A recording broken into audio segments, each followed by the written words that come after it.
We've got 20, clear for takeoff, change departure. This is 01, clear for takeoff, push 4. I'll confirm that AC99 is also clear for takeoff. This is 0 on target departure, we're going to contact verify you on the Dublin 06 Alpha. This is 01 on the Dublin 6 Alpha, April. 4, 5, 6.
Signal.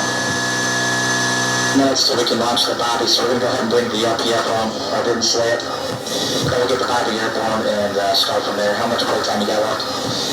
What's that? Matt, I'd like to get Aces 2-1 out to the airspace. Copy.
Touching world. Let's open that. Hey, guess what? That's hold on.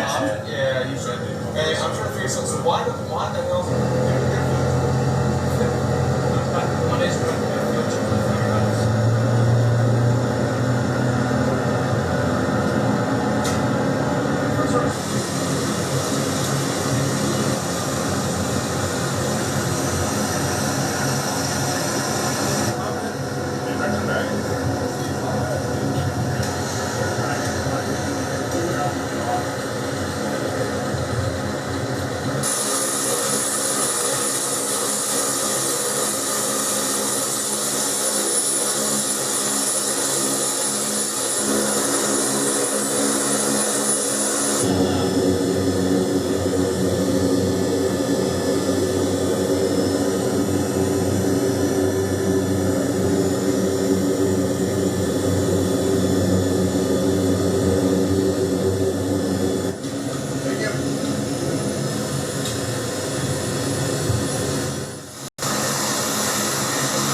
A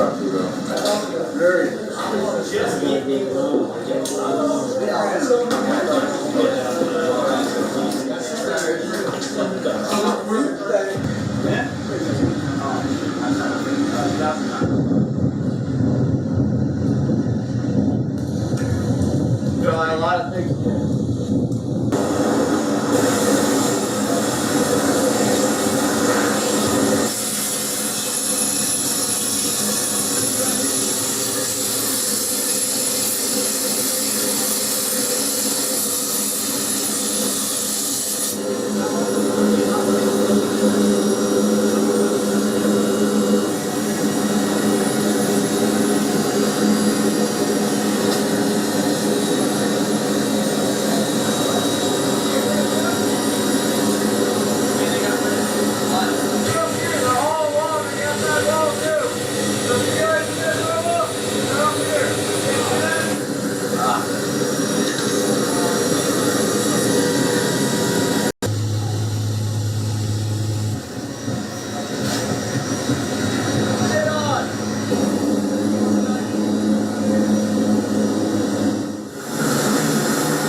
You need to ask yourself, what might compel you to get out of bed in the middle of the night and storm the local embassy, consulate, military base, or government building with 1 million of your brethren and declare war on a country? You have to really ask yourself that question, because that's exactly what has happened in the last few hours. In the middle of the night, millions of Muslims got out of bed and they decided that it is time to go and demand that their governments declare war on Israel. They are storming the embassies, they are storming the consulates. I would not be surprised if we seen a mass expulsion of diplomats and egress of the embassies and consulates, and possibly a withdrawal of U.S. military forces from numerous countries as a result of what has happened in the last 24 hours. This really is a watershed moment. This really is a red line. It's a critical mass. They crossed the line. We're going to talk about the implications of the tragic events of the past 24 hours that just 24 hours ago I warned people was going to happen. I warned people that Iran, one, needed an excuse to enter the war. Well, they got it.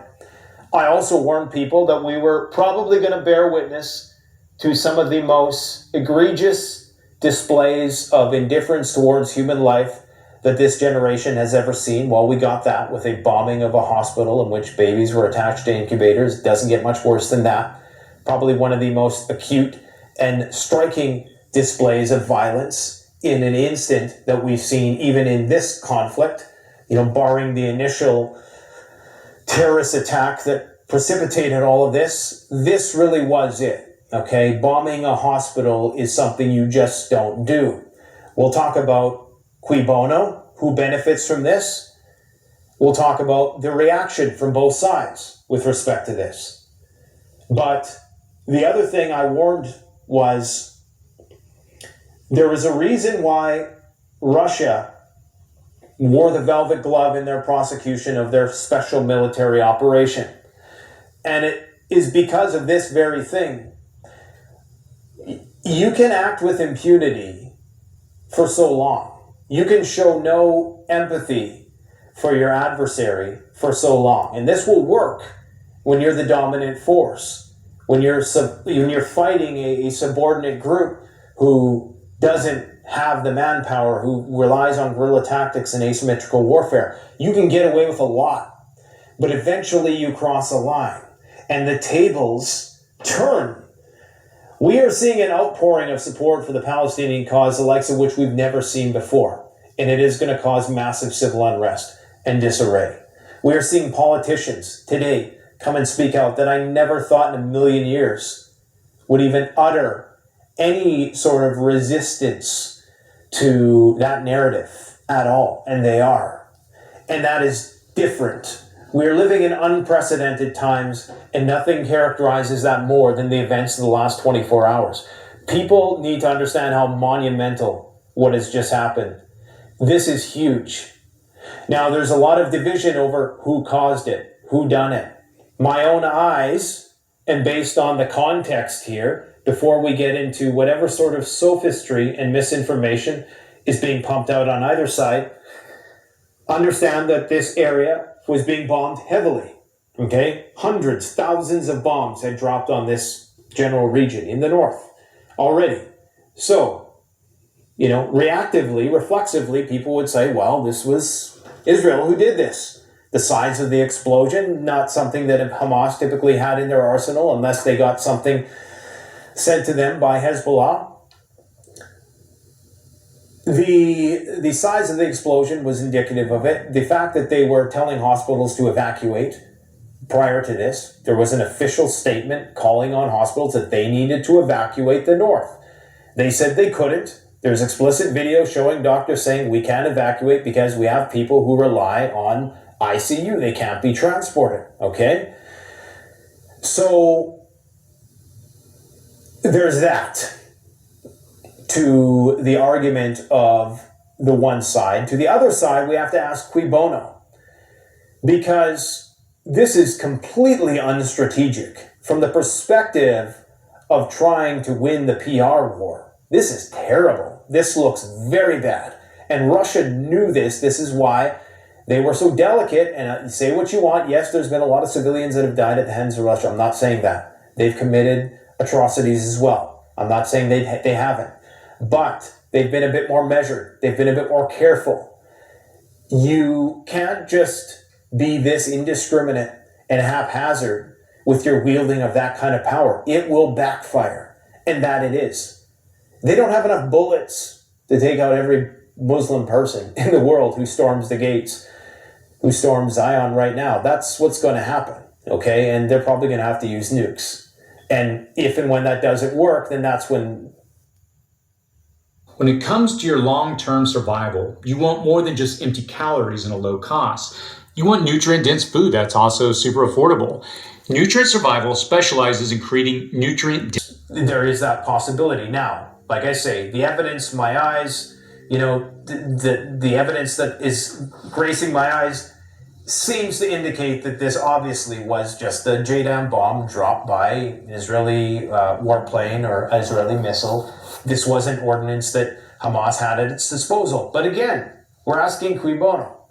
So I'm trying to walk a fine line here, and I would tell you if I 100% thought that this was Israel. The only thing that makes me think it was, and that really kind of seals the deal, not the only thing, but this is kind of the icing on the cake for that argument, is the smugness and the complete lack of deference, the impudence demonstrated by the spokespeople for the IDF when they were giving their briefing, their debriefing